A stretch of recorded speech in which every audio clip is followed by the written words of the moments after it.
sẽ dành cho em những ngày hạnh phúc.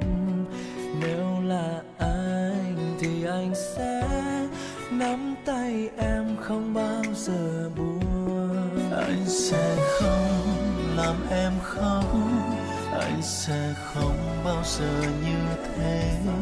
Anh sẽ cố làm tất cả để cho em tháng ngày bình yên.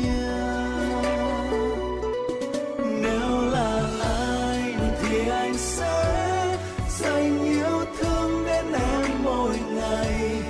Khi màn đêm nhẹ buông xuống, anh sẽ ru em giấc ngủ ngon.